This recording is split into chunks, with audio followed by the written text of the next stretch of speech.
Audio Jungle.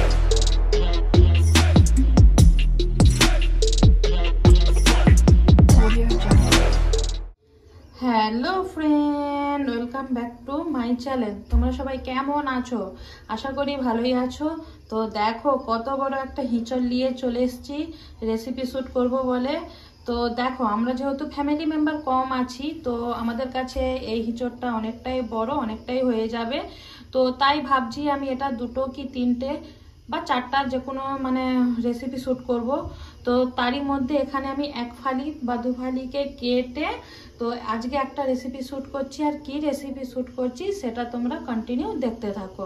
তো চলো, এই যে যেহেতু প্রচুর বড় আর আমি না হিঁচড় ওই আটার জন্য কাটতে একটু অসুবিধাই হয়ে যায়, তবুও কি করবো বলো, তোমাদের সাথে শেয়ার করছি চলো আজকে নিজের হাতে হিঁচড়টা কাটা যাক। দেখো হিঁচড়গুলো কিন্তু আমি ছোট ছোট করেই কেটেছি। আর এই যে হিঁচড়গুলো আমি একটা হচ্ছে কুকারে সিটি মেরে দেবো, দিয়ে একটা মারবো, দিয়ে সাথে সাথে ভাপটা খুলে দেবো যাতে গলে না যায়। এই যে দেখো নুন আর হলুদ দিয়ে দিয়েছি। এবার একটা সিটি মেরে তেলেই বানাবো। তো কড়াটা আমার গরম হয়ে গেছে, তাই দেখো এখানে সরষের তেল দিয়ে দিচ্ছি। আমার গরম হয়ে গেছে। এবার এই যে ডুমো ডুমো করে আলু কেটেছি, যেরকম মাংসের আলু কাটে সেই যে আলুগুলো কেটেছিলাম, এবারে আলুগুলোকে ভাজতে দিয়ে দিচ্ছি।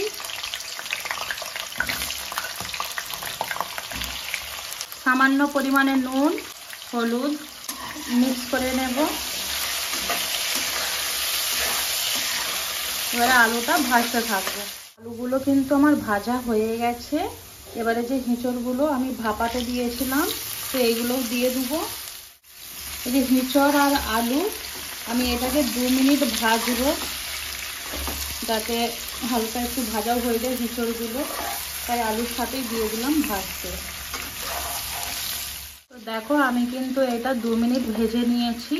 এবারে একটা প্লেটে তুলে রেখে দেবো। এখানে একটু তেল দিয়েছি, আর এই যে শুকনো লঙ্কা আর এই দুটো তেজপাতা দিয়ে দিলাম। আর এখানে অনেকে জিরা ইউজ করে সম্বুরা হিসাবে, কিন্তু আমি জিরাটা দিই না, আমাকে ভালো লাগে না, তাই তো শুধু আমি তেজপাতা শুকনো পেঁয়াজ কুচি। আর আমি এখানে পেঁয়াজটা একটু বেশি করেই ব্যবহার করছি।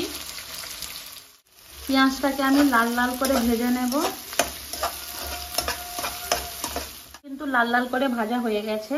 তো এখানে আদা রসুন বাটা মিক্স করা আছে, তো দিয়ে দেবো পেস্ট 1.5 চামচের মতো দিয়ে দিলাম। এটা দেখো মিক্স করে নেব, যাতে কাঁচা গন্ধটা একটু কেটে যায়।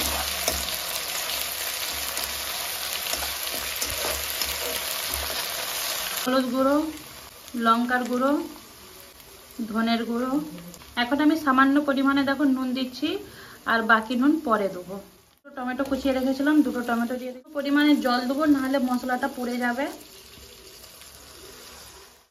এবারে মশলাটা ভালো করে কষাবো কিছুক্ষণ, কেননা যত ভালো মশলা কষাবো তত রান্নার টেস্টটা আরও হবে, কেননা কষানোর কাছেই মেন টেস্ট হয়। আরও ভালো করে কালারটা হয়, তো কাশ্মীরি লাল লঙ্কা গুঁড়া দিয়ে দেবো। 1 মিনিট ঢাকা চাপা দিয়ে দিচ্ছি। আর এখানে আমার গ্যাসটা কমানোই আছে, যাতে টমেটোটা নরম হয়ে যায়। দেখো 1 মিনিট হয়ে গেছে, আর দেখো ভাপ কিরকম বেরিয়েছে দেখতে পাচ্ছ। তো চলো দেখা যাক। তেল ছেড়েও এসছে।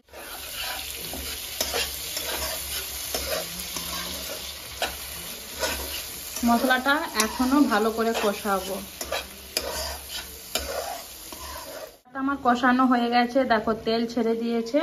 এবারে কম করে গোলমরিচের গুঁড়াটা দিয়ে দেবো। এবারে যে হিঁচড় আর আলুটা ভেজে রেখেছিলাম এগুলো দিয়ে দেবো। এবারে মশলার সাথে এটা মিক্স করে নেব।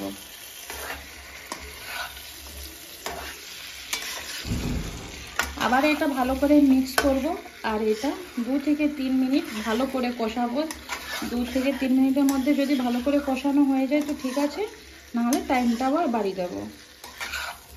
কেননা যত এই মশলাটা কষবো না এবারে সবজিটার সাথে, তত টেস্টটা দ্বিগুণ হয়ে যাবে।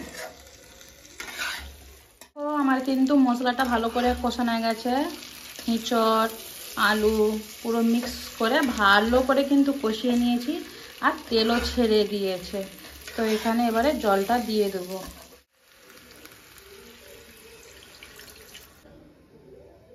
আচ্ছা, আমি কিন্তু এখানে জলটা এরকমই রেখেছি, দেখো একটু পাতলা আছে।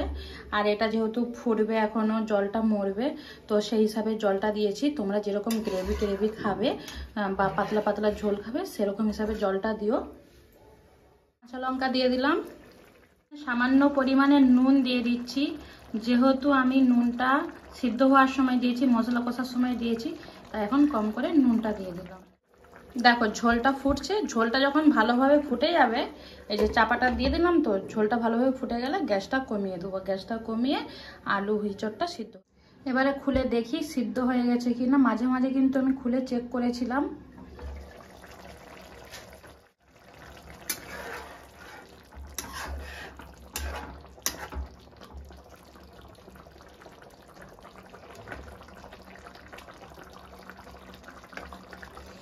আলুটা সিদ্ধ হয়ে গেছে আমার। এবারে দেখো, যেহেতু আমি গ্যাসটা বন্ধ করব, তো তার আগে আমি এখানে ধনেপাতা দিয়ে দিলাম আর সামান্য পরিমাণে গরম মশলা দিয়ে দিলাম, কেননা এখানে অনেক রকমের লঙ্কা দেওয়া হয়েছে, তো নাহলে ঝাল হয়ে যাবে। তো এখানে দেখো গ্যাসটা আমি বন্ধ করে দিলাম, আর এইটাকে আমি একটু ঘেটে দেব।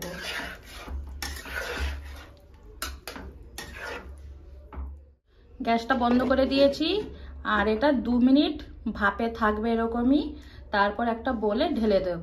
তো দেখো আমি কিন্তু একটা বোলে ঢেলে দিয়েছি, আর উপরে 2-4টা দেখো ধনেপাতাও ছড়িয়ে দিয়েছি।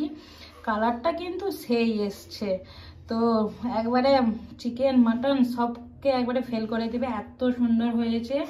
তো তোমাদেরকে এই রেসিপিটা ভালো লাগলে তোমরা একটা লাইক কমেন্ট করে দিও। আর যারা আমার নতুন বন্ধু, চ্যানেলটা এখনো সাবস্ক্রাইব করোনি, চ্যানেলটা সাবস্ক্রাইব করে দিও। আর যারা আমার ভিডিও দেখছো, ভালো ভালো কমেন্ট করছো, তাদের সবাইকে আমার তরফ থেকে অনেক অনেক ভালোবাসা। তো চলো আমি এবারে আসি, তোমাদের সাথে আবার দেখা হবে নতুন একটা ভিডিও বা রেসিপির সাথে। Tata bye.